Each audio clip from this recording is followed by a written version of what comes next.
Avoid these 25 common mistakes in Photoshop, Part 1. Welcome to this lecture where we'll explore some of the do's and don'ts in Photoshop.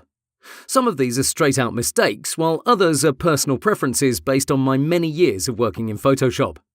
By being aware of this list, you're setting yourself up for success right from the start. That's why I included it so early in the course. Let's get to it. 1. Not saving your project. You create a new document and you get to work. You spend 10, 20, 30 minutes, yet your project is still called Untitled, meaning it's not saved somewhere on your drive. If your power goes out or your system freezes, guess who's going to curse the computer gods? My advice to you is to create one layer, then immediately save your project. 2. Using Show Transform controls. This is an option beginners love to use. You can find it here in this top panel, and its role is to show you this rectangle through which you can resize your layer. Most people use it to see what they're working on, but my advice is to gaze at the Layers panel occasionally and cut any distractions from the canvas. Usually in web design you have to focus 100% on your layer and your layer's edge, not on any additional fluff. Plus, to resize it, just use Ctrl-T. 3. Working on a single layer.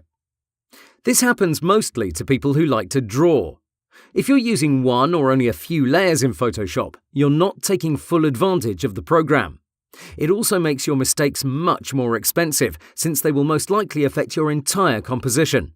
Be smart. Use multiple layers. 4. Selecting the entire canvas by mistake. You want to increase your speed, but you press on the wrong keys. By being zoomed in, you're not seeing the edge of the canvas and you don't realize you've made a selection. That doesn't sound so bad until you realize that most actions you'll make won't give you the expected result. My advice is to check your canvas edges for these marching ants. That's what they're called in the industry. And if you see them, hit Ctrl-D. Now Photoshop will behave normally. 5. Not understanding pop-ups. When you open up a window in Photoshop, say this one, you can use none of the tools from this left panel until you close it. Same goes here. You may move this window to the side and think, hey, let me change the opacity. Guess what? You can't do it until you close this pop-up. 6. Using auto-select is another thing beginners love to do. You enable it from this top panel, and by checking it, you can select any layer right from the canvas by simply clicking it. It sounds like a time saver, but believe me, it only makes things worse. My advice is to hold down the Control key whilst on the Move tool and click on the canvas. This achieves the same thing. You select that layer without going to the Layers panel. 7. Detaching tabs is very popular among Mac users. Let me show you what happens when you float your tabs. Let's say you put two projects side by side like so. Now, when you want to check your Layers panel, you always have to double-check which project you're on. As you can see, as I go between them, my Layers panel changes. This can bring you a lot of trouble, so my advice is to always use this normal tabbed approach. If you detach any project, just go to Window, Arrange, Consolidate all to tabs. Now everything is fine, and if you have several projects opened, you can simply click and drag to reposition their order. Good stuff. 8. Not using the right performance settings. Considering we're talking from a web design point of view, I recommend you do this. First, open up Photoshop Settings with Ctrl-K and look for Performance.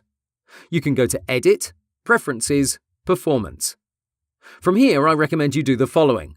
Set your RAM to 70 to 80%.